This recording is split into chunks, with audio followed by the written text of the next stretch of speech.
Hello! It's been too long since I've seen you all, but I hope you're doing well. But I went to this Martian Civil War event last week, and I had a lot of fun, so I thought I'd talk about it.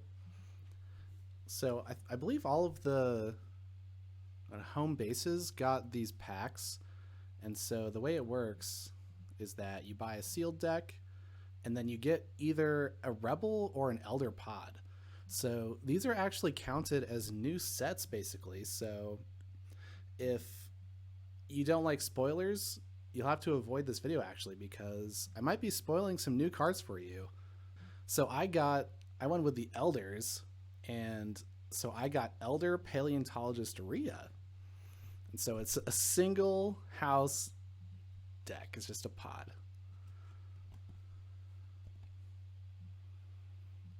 And so I got a bunch of new cards in mine, and they're really good cards. So I think that helped my experience.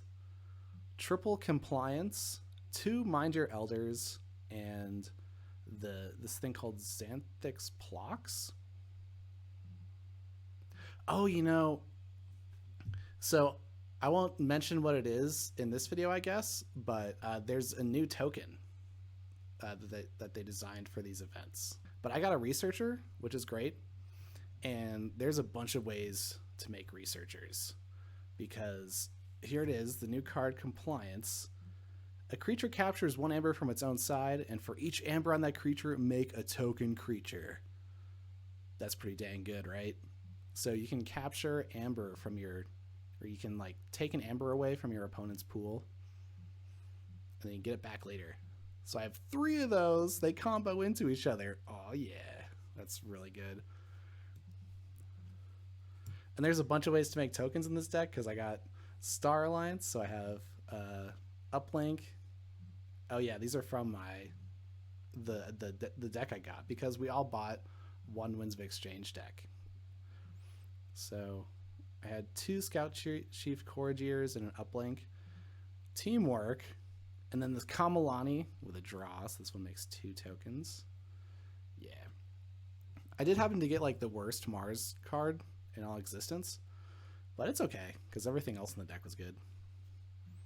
So there's the Zizfix Snow Drone that can archive a card, and it's even creature control, because you can purge a card and stun a creature. Then we got some Martians. Oh, actually a haunted card. And then here's the other new card, Mind Your Elders. So the Elders lean into the control direction. So this one is another Amber control card. If there are more friendly Mars creatures than enemy Mars creatures, a friendly creature captures 3 Amber. And so this basically always worked for me because I was making a ton of tokens. Oh yeah, here's another one, the Generator. So I had these in the pod order. Oh yeah, and then another one. Oh, Xanotix Plox, a Martian pirate pilot. So it's riding a big monster and it's eating something. Oh no! Oh, is that a giant? It's got looks like an axe there maybe.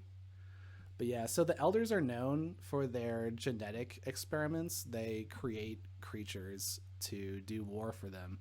So this is one of those creatures, it looks like. And it says that in the text here, the might of the Elders is in their creations. So it's a resolving bonus. After Reap, you may discard a non-Mars card from your hand. If you do, resolve the discarded card's bonus icons as if you had played it. So those were all the cards in my Elder pod.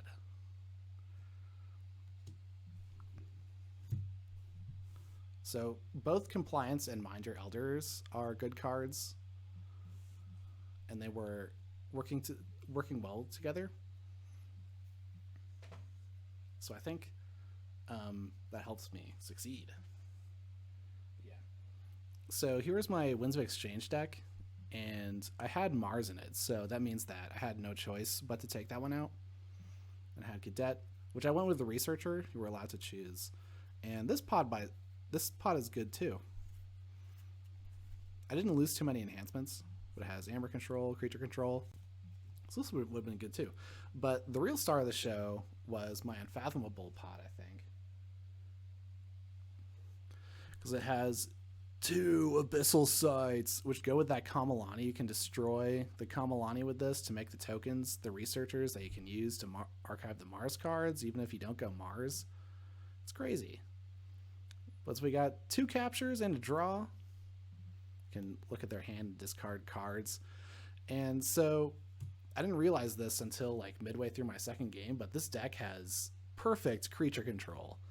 So we have Adult Swim, Bubbles with a draw, Maelstrom, and Hypoxia. So Hypoxia, this card basically won me my first game because my opponent had a legionary trainer and was making a bunch of rebels and destroying my stuff, but then I was just able to destroy all of the rebels with Hypoxia.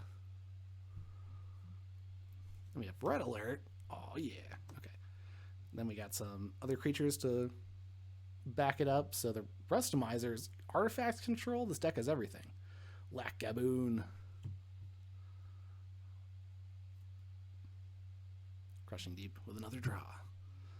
A lot of draws. A lot of control. So, and then in the Star Alliance, we have the transport platform. So I have the uplink and echo reflector. So there's a upgrade bouncing strategy in here. Then I have some basic creatures to do fighting and stuff. Is that it? Oh yeah. Okay. So I won all 3 games. So they give you a like matchup card. So you play against 3 different people and you record the result. And so I won all my games largely due to the compliances and Mind Your Elders being able to like always take them off check while pushing my own board. And then I had all of the amazing creature control and Unfathomable to wipe their board whenever I wanted. And I had the abyssal sites so they couldn't do their most important stuff. So all that was working in great synergy. And in our store, we had 6 people and the Elders won. Yay, Elders. Okay. Sticking to the old ways of Mars. I guess that's all for now. See ya.